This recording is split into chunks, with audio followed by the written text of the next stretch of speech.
What's up? Welcome to my next video. In this video I'm going to be drawing the back anime style, as far as showing how to do the back muscles and where each part connects. And right now I'm shaping out the form, and this is what I usually do to shape the form out. Sometimes I'll do the bean shape, sometimes I'll do like a box shape, and I always put that line in between. And the line in between is kind of a way for me to know where to stop with the lines. And right now I'm adding in the top of the neck, and I'm forming in the curves for the shapes of the line as I'm going down. And it's kind of like I guess it kind of goes back in kind of like a V shape when you're doing that back muscle. And a lot of backs varies depending on like how built the person is, how skinny the person is, or maybe their muscles are in a different location. But right now I'm going to focus on drawing a character that's mostly built.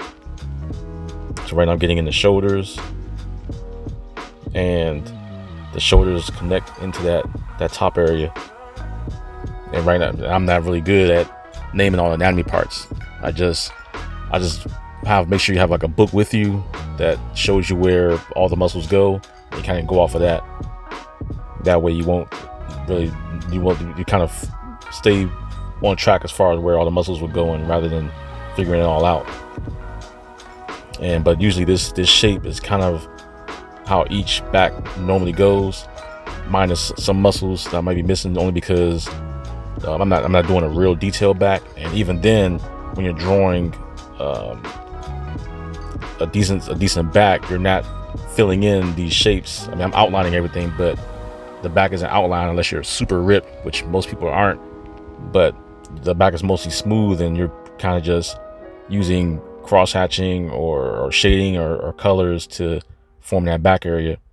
But right now I'm going to just put in all the outlines so you can kind of see where all the muscles go.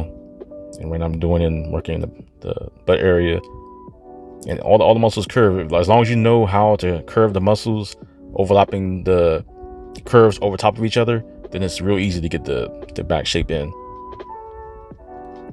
So right now I'm working in the triceps.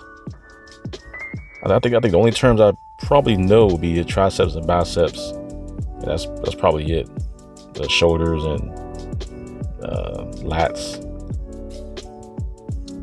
So I'm working another tricep in, and I always put that circle to indicate where the shoulders are, kind of like my stopping point. Now I'm working in details in the triceps, and tricep has I think about three heads. So that's why I put that line in between to indicate that there's 3 parts. But when you're shading it, you're not really showing it. And the majority of the time when you're seeing a tricep on the muscle body, you don't really see those 3 heads detailed. They kind of just smooth it all out, and you won't be able to see it. Working the other side the same way. And it's real easy to put muscles on characters when you're foreshortening them or posing them different areas, because as long as you put that line in between, whether it's the back line between the back line between in the front area, but that line will basically tell you where to place everything.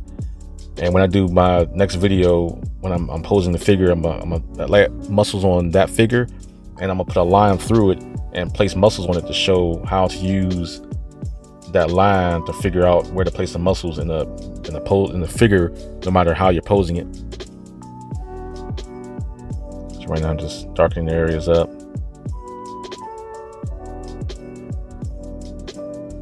getting the rest of the shapes in.